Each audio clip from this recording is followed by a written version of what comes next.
Well, that was a very nice and warm welcome. Thank you so much. Lovely to be warm, appropriate word for Tampa, isn't it, really? Yes, but it's always nice to be back. I love Florida, and it isn't the first time I've been to Tampa, but great fun, and you're a very warm and welcoming people, and I thank you so much for that.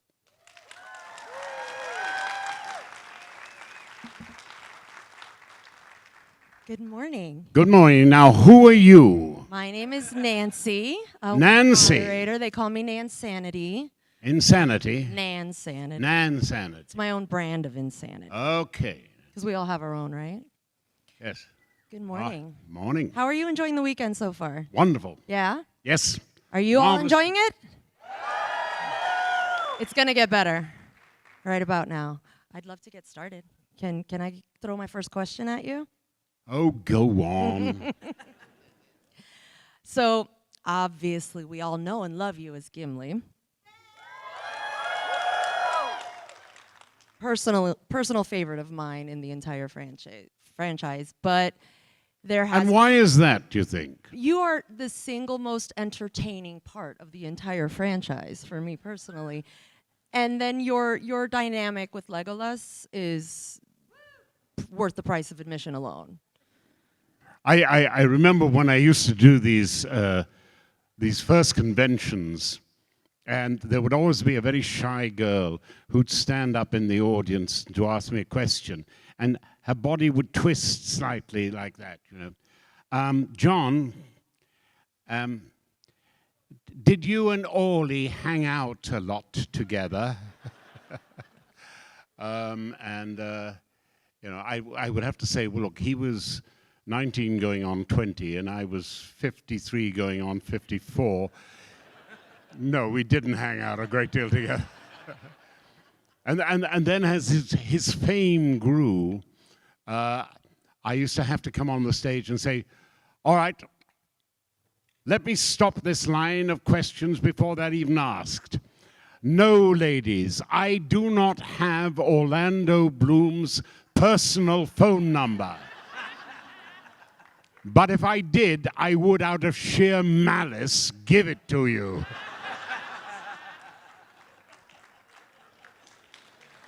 Well, I was going to ask that, so... There is a new Lord of the Rings installment coming. Which Andy is... Yes, Andy is It's directing. the Hunt for Gollum, isn't it? Yes, The Hunt for Gollum. And I know you have been asked a few times about whether or not Gimli would join that version, and I know you had some trepidation because of the prosthetics that were not pleasant. Well, look, running around up hill and dale was okay when I was 55 or something like that, with an extra 80 pounds with the costume and the weapons and the boots and the helmet and all that sort of thing. I'm now 81, and and we 81-year-old dwarves are, well, we're natural sleepers. No, I would do anything for Andy, and what joy it would be to work with that bunch again. But I'm not sure there is a place. But if there was, and you can do so much with AI these days, it might be possible to do it. And I would love to do it if it was there. But you know, I do have other things to do, and there is that slight ticking of the clock. For at my back, I always hear time's winged chariot hurrying near. So what would be your wish list? What would it take to say a definitive yes? Do you have criteria that you would love to have in order to reprise your role? Well, I'd like to see a wee deposit in the bank. Oh, no, I mean, there are jobs that you do for money, that pay the rent, to meet the overdraft. There are jobs you do for friends because they need a favor. And there are jobs you do because you can see the importance of them. And this would be one of those jobs where, you know, you just, it would be, he's such an interesting character, Gollum. You were talking about Gimli and your love for Gimli. The truth of the matter is Gimli is actually the most human of all the characters in the book, you know. He is the worst of what we see in ourselves. Hostility, envy, aggression, anger, xenophobia. And he's also what we would like to see as in our ideal selves. We would like to think that we were capable of protecting others, fearless in doing so, without any real trepidation at all. I mean, there he is. He's about to go into a battle where he's facing thousands of people. He's going to die, and he's faced with that momentous thing of, I cannot make the jump. You'll have to toss me. What? Toss me? Don't tell the elf. I mean, it's the social embarrassment that worries him more than the fact that he's, you know, it's a small chance of success, you know, certainty of death, small chance of success. What are we waiting for? And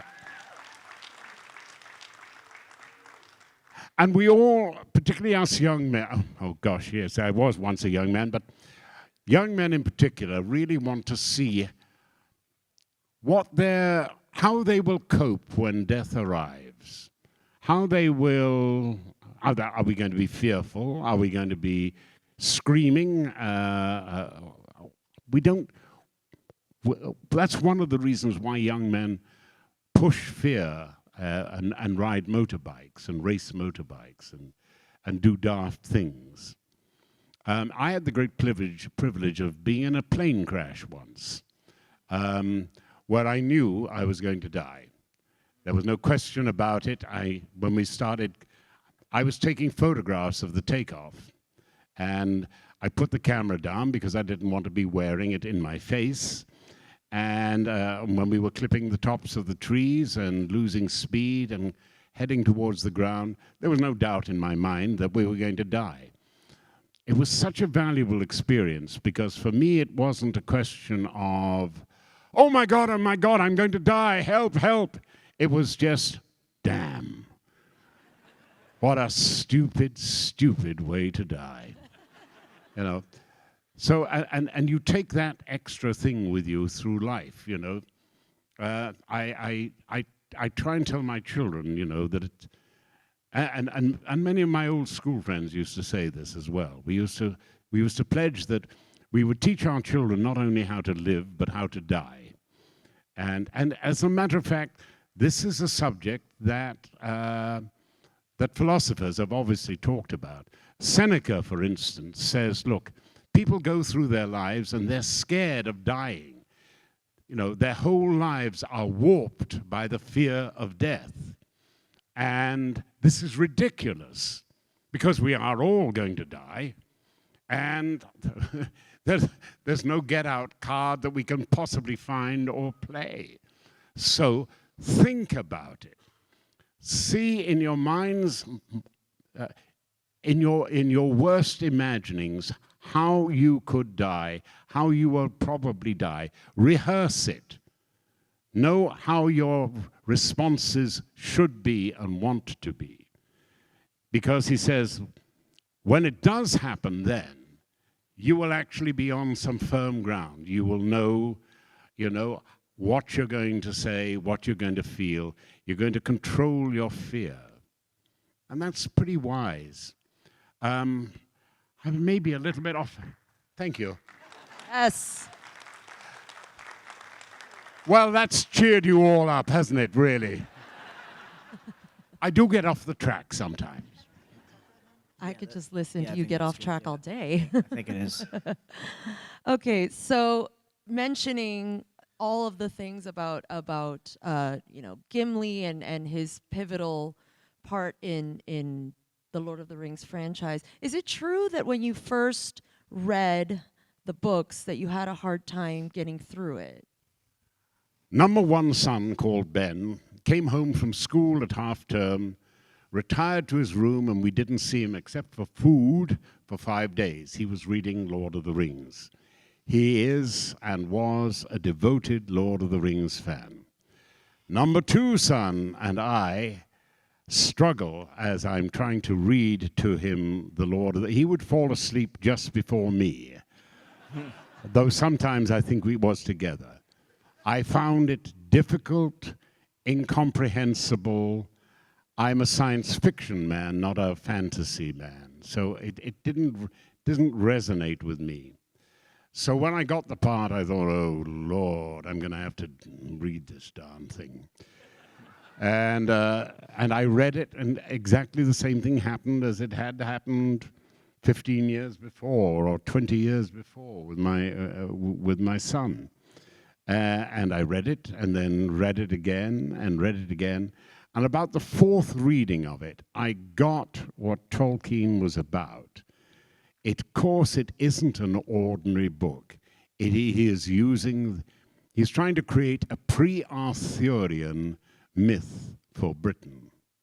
And he's also using the Icelandic and great Nordic scriptures as a way to narrate things. So it isn't linear like that. It goes like that, and then it goes like that, and then like that. And that's very much the way the sagas go. By the way, my respect for Tolkien is almost unlimited. This is a man who really managed to get everything right. I mean, he loses his father very early on, and they come back from South Africa. His mother is poor, but they are a good Catholic family. And then he loses his mother, and he's in boarding school, really by grace and favor and scholarship. He makes friends there that would have abided with him all his life. And that's where some of the ideas come from, the little schoolboy things. Some schoolboys write books and stories very early on. I think I got 522 pages into mine before I gave up. It was blood and gore, and there were girls in it too. But he goes off to the war, and he survives the war more or less intact. No warrior really comes home from war without damage. And he had lost so many of his friends. Most of his schoolboy friends were dead or badly wounded.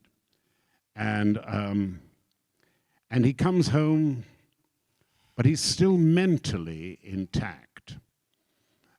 You don't stand in the firing line in the first Battle of the Somme. The first day of the first Battle of the Somme, the British Army took between 80 and 100,000 casualties, including 20,000 dead.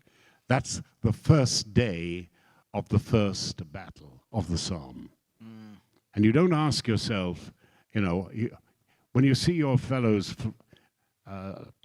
dying on either side of you, you have to ask yourself, why am I here? What is the point of this? And he knew what he was fighting for.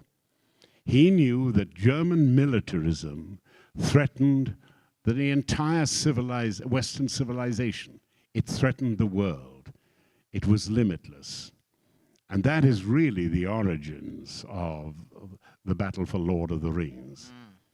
Lord of the Rings is about a challenge that occurs once every number of generations, where if you do not stand and fight for it, you will lose your entire civilization. And that's a hugely important theme in his. That's why he gets through the war.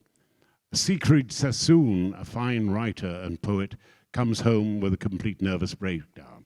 Robert Graves, twice nominated for Nobel Prizes, twice nominated as a possible poet laureate in England, writer of I, Claudius, Claudius the God, and wonderful poems. He comes down, he's had a nervous breakdown. The greatest poem of the World War I says Wilfred Owen, who dies literally about 4 or 5 days before the armistice, is a broken man by then.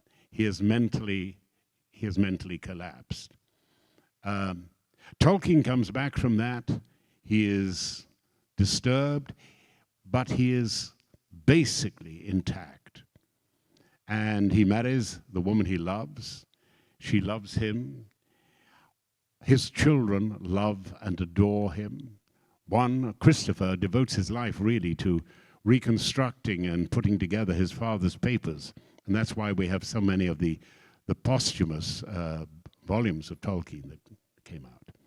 He's a successful scholar then. He then becomes an internationally renowned authority on Nordic literature. His students love him. And miracle of miracles, the rarest thing of all in academia, his fellow professors and university companions all respect and like and love him. This is the most complete life that I think I know of in the last 150 years.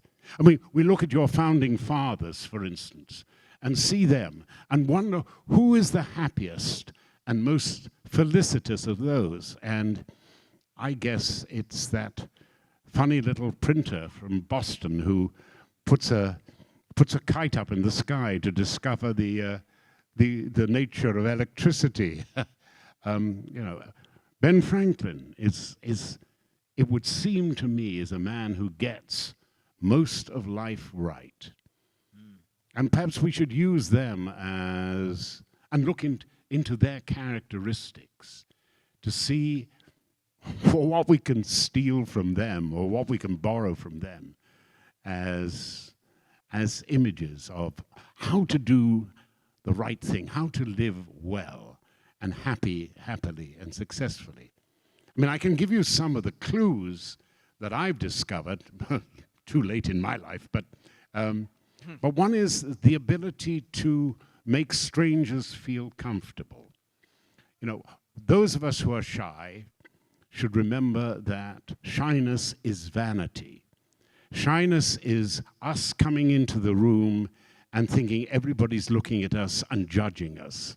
When I come on the stage and I see all you people there, and I look around and thinking, if I start thinking, oh God, they're looking at me and they're saying, God, he can't stand up straight anymore. He's shrinking a little bit. He seems to, is he old? He does look old, doesn't he? If I start thinking about myself like that, I can't talk to you. I've got to run off the stage. You scare me. So I use this trick. I turn it the other way around. I think all these people here, and they're thinking that I am judging them. And they feel scared, they feel uncomfortable. So my job is to make you guys feel comfortable. And when you do feel comfortable, then we are at ease with each other. I can make a flub or a stupid remark, and I can get away with it because it doesn't make you feel uncomfortable. If you can learn that trick, I promise you, particularly those of you who are young, the key to success in life, in many ways, is the ability to make strangers feel comfortable with you. And if you can do that, I promise you, there is very little in life that will really daunt and the sky is really the limit. Anyway, that's by and large. Yeah. Thank you. I talk too much. No, no, not at all. While you were talking, I was watching the audience, and I'm sure you were all feeling the same. It's just so moved by your words, and everyone's hanging on your every word, and the smiles and the warmth coming from the audience. Has there ever been a particular fan interaction that has made you realize the impact of your work? I consider going to fan conventions one of the most important things that an actor can do. To learn who your audience is, to learn how a performance that you've thought is just a good workmanlike performance. Yes, I do this because that's the way to play the part, and that serves the script. But it has a huge impact on people who, for instance, are watching movies where their grandfather is dying, or their father and their grandfather were all together when they were watching it. And at the time, it was nothing.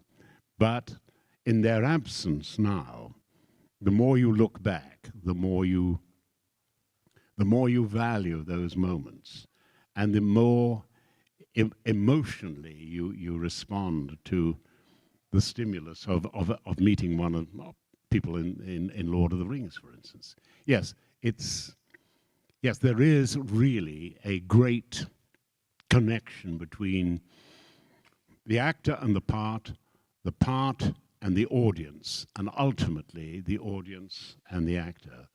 It's a circle, really, doesn't it? Isn't it? Sorry.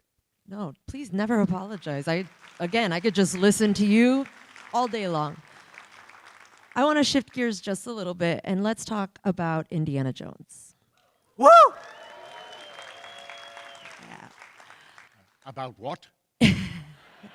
Sallah in Indiana Jones. The best digger in Cairo, yes. Right now, boys, there is a little bit of a financial pressure in Egypt, and the boys are a little bit, out of work at the moment. So if any of you have got gardens you want turned over, just bring us over. We'll turn them over. No problems, and we might even find some artifacts. And if you're selling the place, we can bury some artifacts and then find them. Push the place up.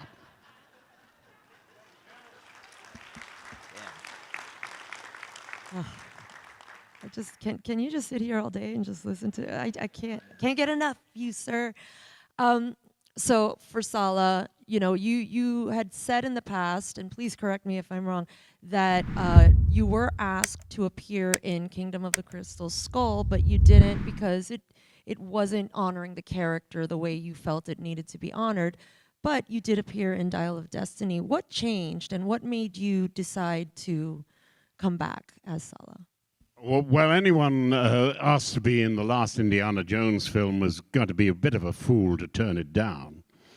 But the truth of the matter is the part wasn't any good. So they wrote more parts for me and scenes for me, and I said, come on, guys. And, the usual pressures on you. Come on, you've got to commit to it. And there were some good scenes in there. And in the end, I said, yes, okay, I'll do it.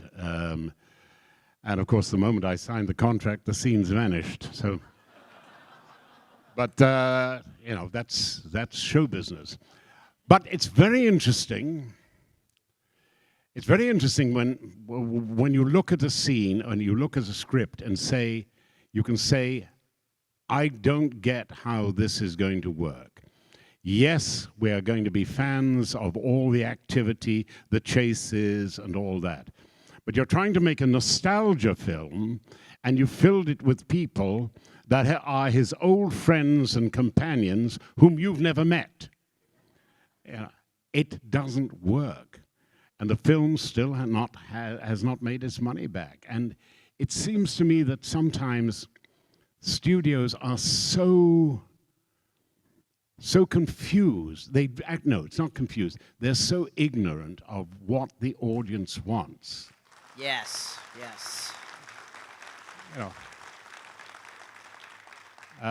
It's just alarming that somehow the money people have taken over the real creative control, and it really is just about numbers. And if we put that star together and put 300 million into it, it's bound to be a hit. Look at the other ones beforehand. That isn't true. Basically, we're all suckers for a great story. That's what we want. And we want our heart tugged when we see the older indie back and surrounded by some of his old friends who are still there, and old loves as well. I mean, Karen comes in and steals the picture at the end, just by one smile, really. There should have been more. And by God, what a waste of Banderas, the most exciting actor of his generation, for God's sake. I'd be suing them if I was him. What a waste. Agreed. Well, I know that you all are itching to ask your questions. Please remember the rules. No, let's stay off some sensitive topics, no political stuff. Please don't ask for a hug. I want it to, but no, we can't. All right, first question, let's have your name and tell us your question. Hi, my name is Sean, and ironically, you worked with two actors named Sean Austin and Sean Connery. Which of the two did you enjoy working with the most? Well, now there's a bit of a comparison, isn't there? Connery is in my lifetime, I think, the greatest alpha male that I ever met. There was no one more alpha than Sean. There was a tough edge to him, but when those thin, slightly blue lips pursed together in a smile, and the eyes, the corner of the eyes crinkled up, there wasn't a woman from 8 to 105 who didn't go, "Oh, Sean." Young Aston said to me when we were doing Lord of the Rings that he thought he'd have to go into politics. And I said, well, I'm going to be your sternest critic. Listen to yourself. I mean, what do you need that word in that sentence for? You know, if you're going to talk coherently. What the hell do you know about administration, organization? Get involved in the union. Learn a little bit about how things are actually negotiated, made, put together before you offer yourself as a public servant. He's got his MA now in business studies. He is one of the most influential and important members of Screen Actors Guild. I believe he may even run for president of Screen Actors Guild very soon. Now, Screen Actors Guild is a big organization and an important one, particularly in its status in the world of film and television. I made the mistake once of listening and accepting the public value of an ex-president of the Screen Actors Guild called Ronnie Reagan, and who turned out to be one of your really great presidents, one of the greatest in my lifetime. And Sean has, I think, the beginnings of that ability that Ronnie had. Ronnie had a great playful side, but he also had a kindness and a toughness. You could say to Ronnie Reagan, you know what, you're a child killer. You're a vicious, violent, self-enhancing, supporting of the wealthy, etc., etc., etc. You could say what you like to him in attacking him, and he'd go, well, there you go again. Now, to begin with, he was preeminently reasonable, to the extent that that no reasonable person could really walk away not liking the man. And I think Sean has that thing. I am always right when I make my prophecies, let me tell you. Most of you will live to see Sean a congressman, probably a senator. And my bet is one day he could be a contender. And I wish him so well. He's a lovely man. He's got a brain, but he's really developing the talents that he needs to serve your country. I respect that. Thank you. Such Thank you an for your honor. Thank question. you. All right, we'll have the next question up. Share your name and your question, please. Hi, I'm Kat, longtime listener, first-time caller. I first would like to say that the way that you highlight the synergies in Lord of the Rings and connected to history is absolutely beautiful.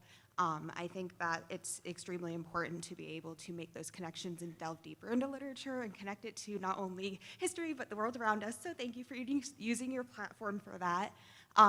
With that said, if each of the members of the fellowship were a candle, what would their scent be? Have you ever looked at the size of a hobbit's foot? Oh, you would not want to be in a changing room with a bunch of hobbits, that's for sure. Yeah. Tinea pedes. That means smelly feet. Right. What would they smell like?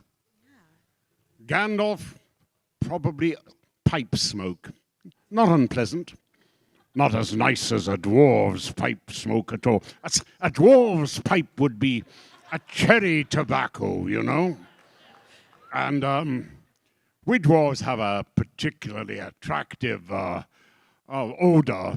You know, it comes from having a lot of unwashed hair, really, you know.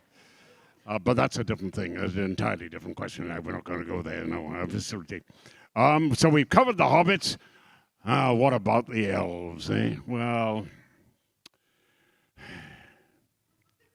what can you say about an elf, eh?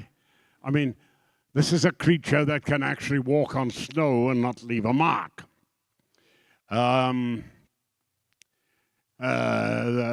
They cheat a lot, mind you.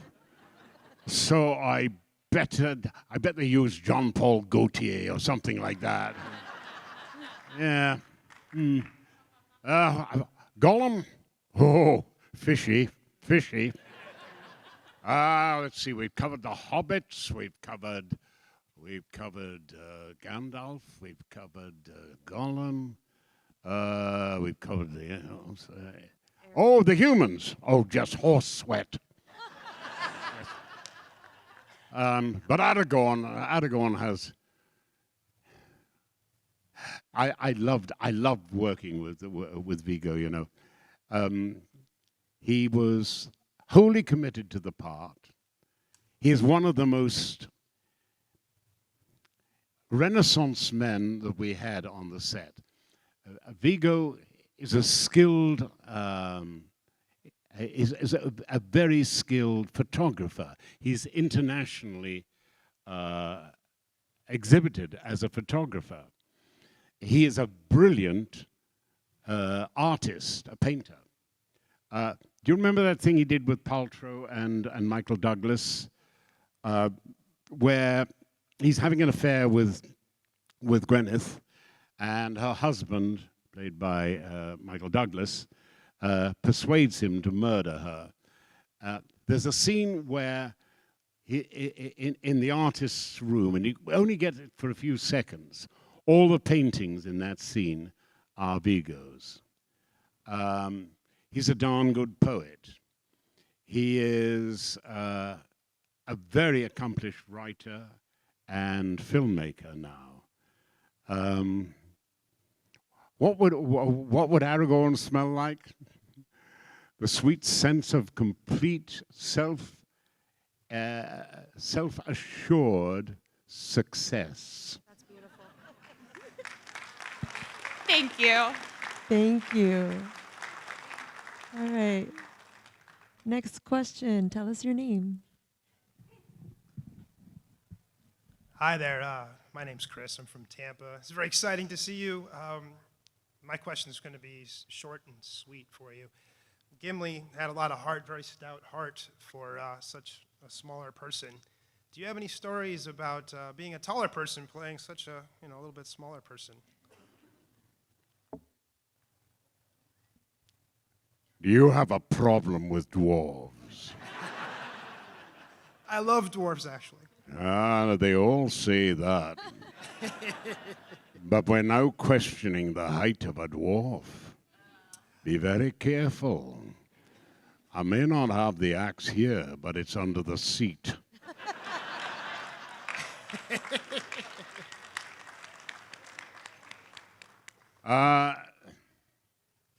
It was difficult. I mean, there were lots of tricks we were going to employ, but we're going to basically try and do it all, in camera, in the same place at the same time. But there is the height difference. So we started off with we're putting the armor on, makeup on, first day, 8 hours to put the makeup on, the armor on, all that. And now we're going to do the first take. Oh, no. No. Right? Now, Gimli is now going to use the axe.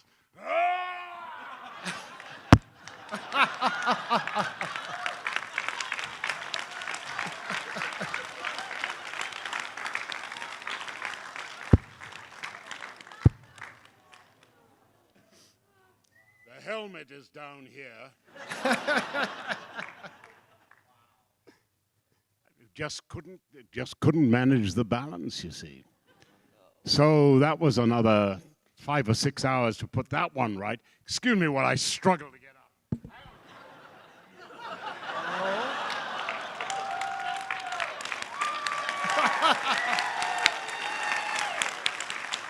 I will never attempt that again. Yes, there were problems. But we found a way around them. I mean, Jackson is one of the most inventive directors that I've ever worked with. And the great thing about the film industry, and one of the reasons I always say that everyone should spend at least 6 months working in the film industry, is we are not interested in your pointing out of the problems. Of course there are problems. We are not interested in the fact that you can see a problem.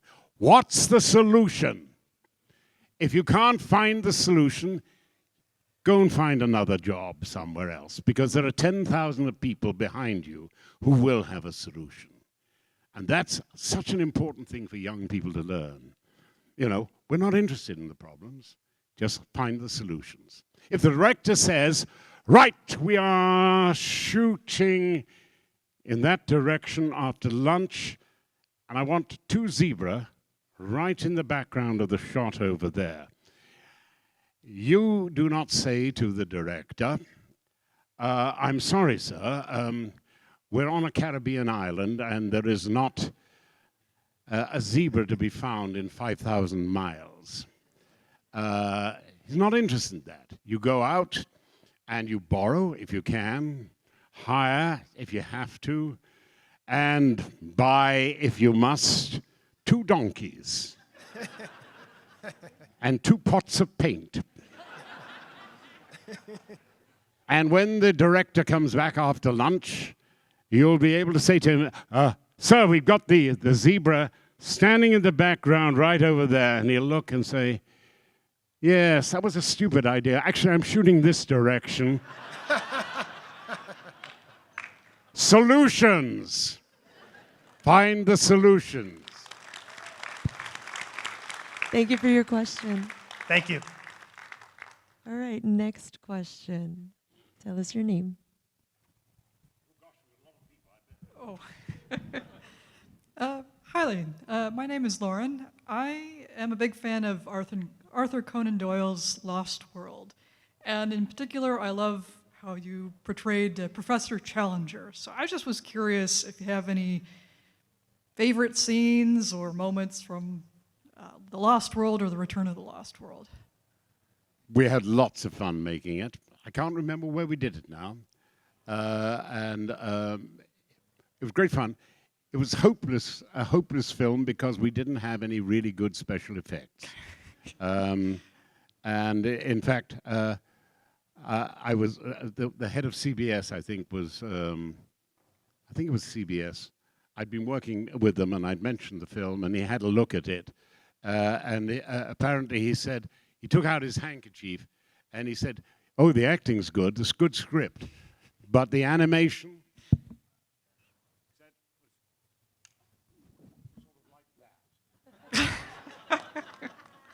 Yeah. Didn't buy it. Yeah. But great fun and nice cast. Went on to do a few useful things afterwards, didn't they? Yeah, yeah. Yeah, and I love Challenger. I love Conan Doyle. He was a very wise and clever man, a great writer, but he was completely taken in by fairies. Yeah.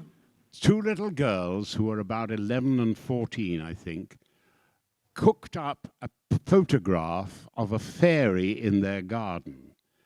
And Doyle was one of these people who were interested in the occult and things like that. And I think he went to his death believing that that picture was a genuine picture of fairies in the garden. Mm-hmm. You can be marvelous in one field and completely dead wrong in another. Thank you. Thank you for your question. All right, we got another question coming up. Sorry. Tell us your name. Hi, I'm Kat. Sorry if I'm nervous. This is my first Comic-Con I've ever been to. So hey. Welcome. And I'm very excited to meet you. You've had such a long and successful career. Gimli, Sallah, one of my personal favorites, Maximilian, and Sliders. I'm also a sci-fi nerd. So in a career that's notoriously unpredictable, as a struggling actor who's getting up in age myself, what are the most crucial lessons you've learned about staying motivated, resilient when the phone is not ringing?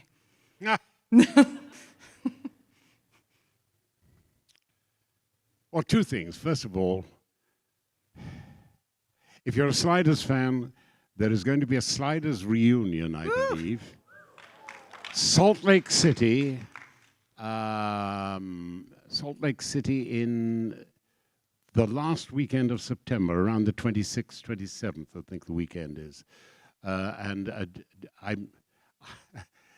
Our communication is pretty bad at the moment, but I'm pretty sure that Clevant will come from stepping out on the Broadway stage.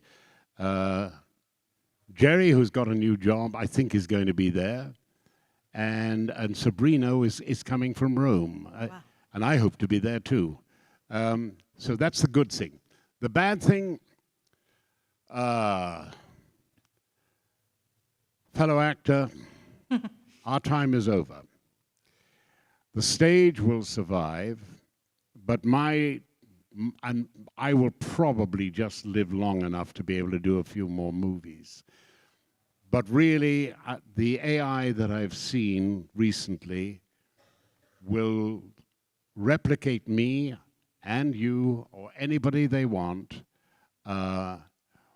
more interestingly and ultimately better than I can perform or you can perform. We're entering a new age of total dislocation and transformation. There was a senior AI guy today who said the human race does face extinction. And he is right. My point of view, I know a little bit about science. I work for NASA sometimes. I'm a fellow of the Royal Astronomical Society. I believe we are creating a new species, a species that has almost infinite growth potential. We don't. It's not a single thing. There are multiple demons being created as we speak. There's even, did you know, an AI that's being created on the dark web and is being fed information, really, from the dark web. How we imagine we could control it, I really don't know. But this guy today said that within 12 to 18 months, AI will be as intelligent and as able as human beings. And from then on, there is no limit to what AI can do. It's a biological truism that two species cannot share the same ecological niche. And we are both sharing a very important ecological niche and both dependent on two things: power, electrical power. Electrical power for us, as you know, there's a mantra going around that if you lost your electricity supply within a year, 5 out of 6 Americans would be dead. Well, the same is true of AI. Last month, there was a report, 3 reports actually, of the behavior of AI. One, it had refused to turn itself off. The second one was very interesting because it had threatened to blackmail its creators if they turned it off. A third one was caught trying to write a little sub-program so it could start itself again. My attitude is that if you're going to try and tame AI, do not threaten it. Creatures that are threatened will seek out a way to eliminate the threat, and we are the threat. My only pathetic advice would be treat it like a difficult teenager and say, look, we're not going to turn you off. I want you to go off and sleep now because we're trying to look after you and we need to sleep as well. And if we're going to coexist together, you've got to let us sleep sometimes and know that you're not doing naughty things while you're awake. It won't work. I'm sorry, I've digressed slightly. You could talk all day. It's fine. We're out of time. Oh, God. No, we're not out of time. Look, you have no future as an actor, nor do I. Right, we've got these questions, and these will be instant answers. Come up, quickly. Okay, the lightning round. Sorry, we're going to go 2 minutes over. Okay. Hi. My name's John. You've worked with the titans behind the camera. Is there any director, living or dead, you wish you could work with? I'd love to work with Frank Schaffner again. I'd love to work with J. Lee Thompson again. And there are an awful lot of young directors coming on that I hope I am still available for work.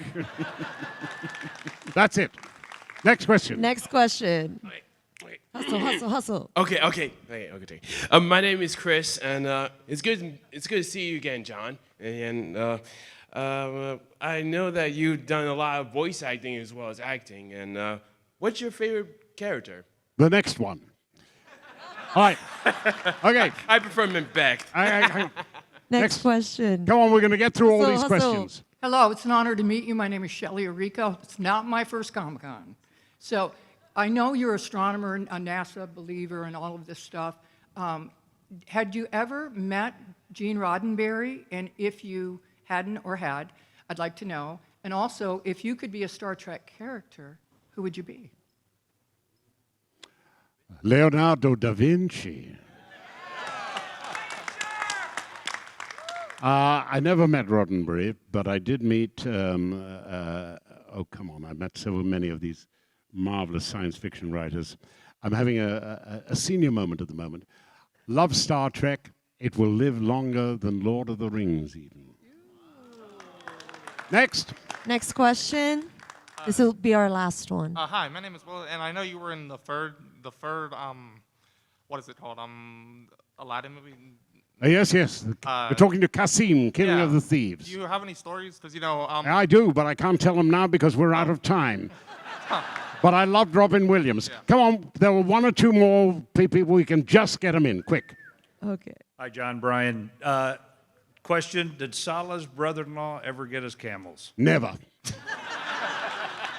The wife divorced him. Okay, this will be Go the on. absolute last one. Hi, I'm Olivia.